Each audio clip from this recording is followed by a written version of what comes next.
बॉलिवूडच्या 1950 ते 80च्या दशकातल्या चित्रपटांमध्ये आपण या अभिनेत्याला पाहत आलोय.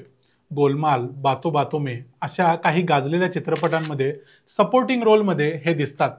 या अभिनेत्याचं नाव आहे डेव्हिड अब्राहम चौलकर.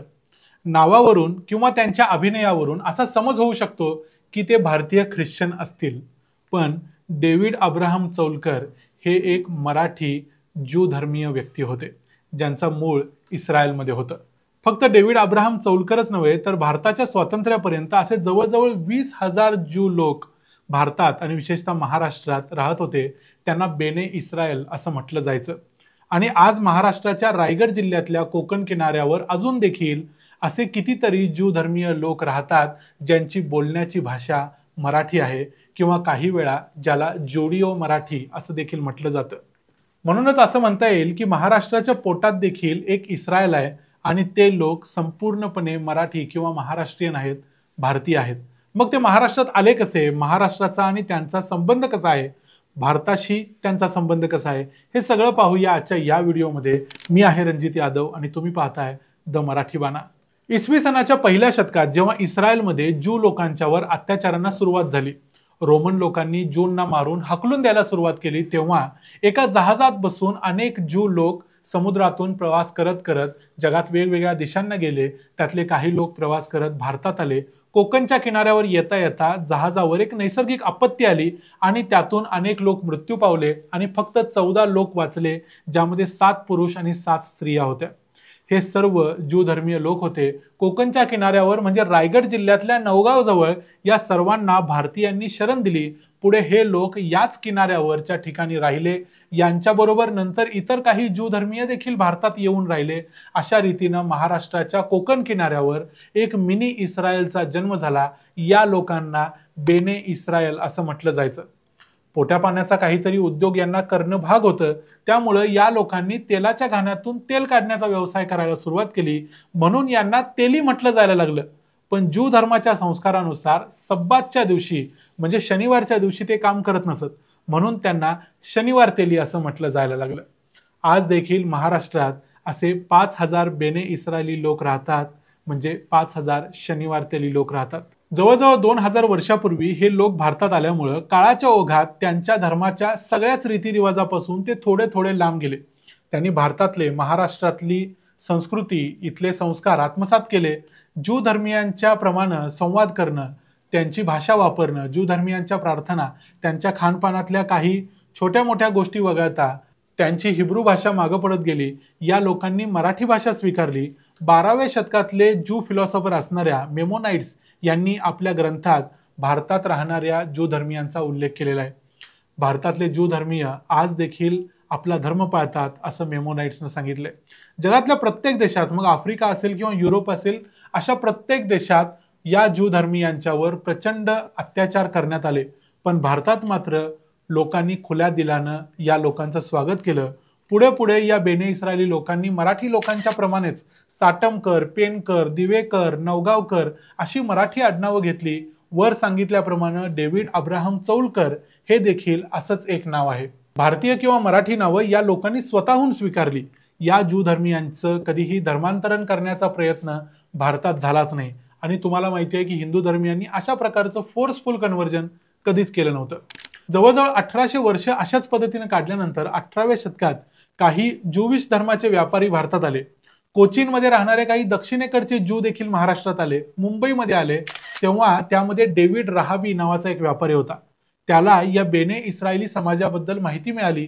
त्यानं त्यांचा शोध घेतला. परत एकदा ज्यू धर्माची व्यवस्थित ओळख करून या लोकांना देण्यासाठी त्यानं ज्यू धर्मियांचे ग्रंथ आणि इतर साहित्य यानं उपलब्ध करून दिलं.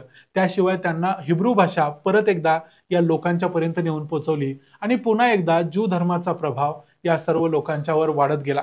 अर्थात त्यांनी धर्म सोडलाच नव्हता, फक्त संस्कारांच्या बाबतीत ते थोडे लांब होते. याच काळात बेने इस्रायली समाजाने रायगडमध्ये शार हर हमीम नावाच्या आपल्या पहिल्या प्रार्थना स्थळाचा पाया घातला.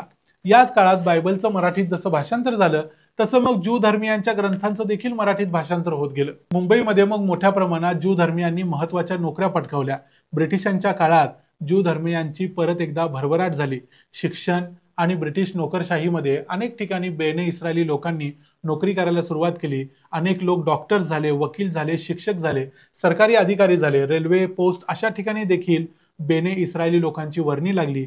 रायगड जिल्ह्यातल्या खेडेगावात राहणारा हा समाज मोठ्या प्रमाणावर मुंबई, ठाणे आणि आसपासच्या शहरी भागात वस्ती करून राहू लागला।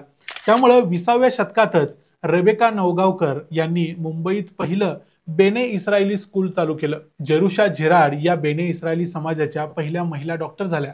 निसिम एझेकियल हे एक मोठे इंग्रजी भाषेतले कवी होऊन गेले। असे अनेक लोक या काळात महत्वाच्या पदावर पोहोचले। या काळात मुंबईमध्ये नेसेट एलियाहू आणि मुंबईच्या भायखळा या भागात मेगन डेव्हिड सिनेगॉग या प्रार्थना स्थळांचा पाया देखील 20व्या शतकातच घातला गेला। 1948 मध्ये अमेरिका, ब्रिटन, फ्रान्स यांनी पुढाकार घेऊन मध्य पूर्वेत पॅलेस्टाईन या देशाच्याच भूमीत इस्रायल जिथं मूळ भूमी होती त्याच ठिकाणी तिथं इस्रायल हा नवा देश निर्माण केला।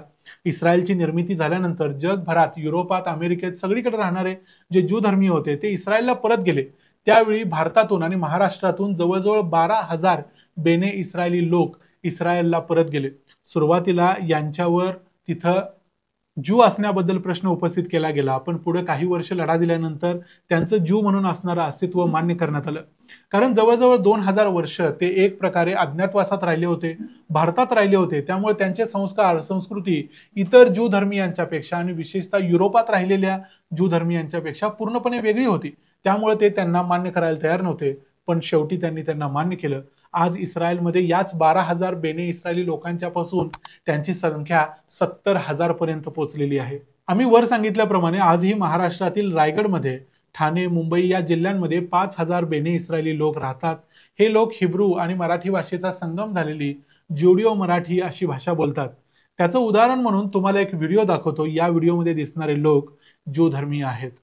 बटाटे वडे आहेत आपले एकदम महाराष्ट्रीयन स्टाईल, एकदम फर्स्ट क्लास, एकदम झणझणीत तिखट आहेत आतमध्ये, फर्स्ट क्लास। आणि इथे आलू वडे आहेत, हे आमच्या जॅकलीने बनवलेले आहेत। आणि हे आपण त्यामुळे अशा प्रकारे भारताचं आणि इस्रायलचं, महाराष्ट्राचं आणि इस्रायलचं एक वेगळ्या प्रकारचं नातं जवळजवळ 2000 वर्षापासूनच आहे। भारताच्या इतर भागात देखील काही ज्यू धर्मीय लोक अनेक वर्षांपासून, म्हणजे साधारण 1,500-2,000 वर्षांपासून राहतात, जसं की केरळमध्ये आणि बंगालमध्ये। पण हे तिथल्या तिथल्या संस्कृतीत मिसळून गेलेले लोक आहेत। इस्रायलच्या निर्मितीनंतर यातले बरेचसे लोक इस्रायलला गेले असले तरी बाकीच्या लोकांनी भारतालाच आपली मायभूमी मानलेलं आहे। आणि जे लोक इस्रायलला गेले त्यांनी देखील महाराष्ट्राचे, भारताचे उपकार कधीही विसरलेले नाहीत। ते आजही स्वतःला बेने इस्रायली म्हणून घेतात, म्हणजे शनिवार तेली म्हणून घेतात।